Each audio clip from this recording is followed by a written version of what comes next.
नमस्कार, मैं हूं आपके साथ ऋतिका पांडे और आपका बहुत बहुत स्वागत है हमारे खास कार्यक्रम बयानवीर में, जहां हम आपको दिखाएंगे वो नेताओं के बयान जिनसे सियासी गलियारों में मचता है तहलका और उठता है तूफान और भूचाल भी। जी हां, आज बयानवीर में हम बात करेंगे कांग्रेस पार्टी की, जिसमें राहुल गांधी ने कहा है कि आज जब हम चुनाव आयोग से मिलने जा रहे थे, इंडिया गठबंधन के सभी सांसदों को रोका गया और हिरासत में ले लिया गया है। वोट चोरी की सच्चाई अब देश के सामने है। सुनिए पूरा बयान उनका। वो एक्चुअली बात नहीं कर सकते हैं, रियलिटी ये है, क्योंकि सच्चाई देश के सामने है।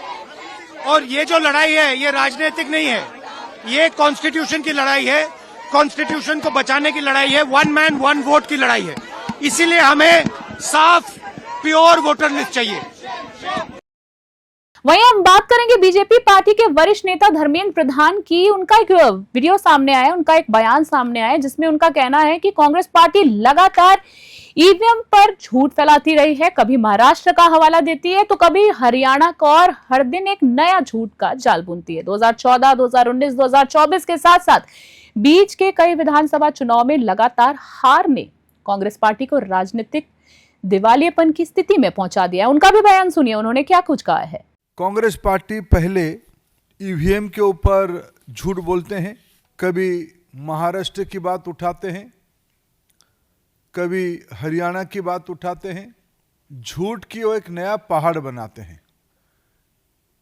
पिछले विशेष करके 2014, 19 और 24 में, और उन दिनों में कांग्रेस पार्टी अनेक राज्यों में निरंतर पराजय के कारण एक बैंकरप्सी की स्थिति में पहुंच चुकी है। कोई स्पष्ट मुद्दा हाथ में नहीं है, कोई नीति नहीं है। एक रिएक्शनरी फोर्स के नाते ये लोग अपने राजनीतिक कार्यकलाप बना रहे हैं।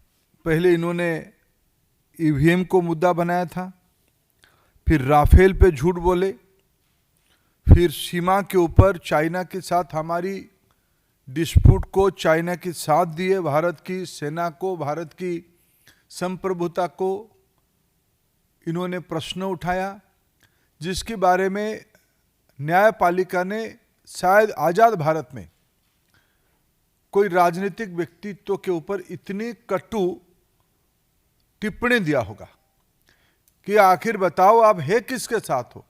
मित्रों, इसीलिए मैंने कहा शुरू में, एक वैचारिक दिशाहीनता की और दुविधा की समूह कांग्रेस पार्टी और उसकी नेता राहुल गांधी बन चुके हैं। लोकतंत्र में उनकी कोई लोकलाज बची नहीं।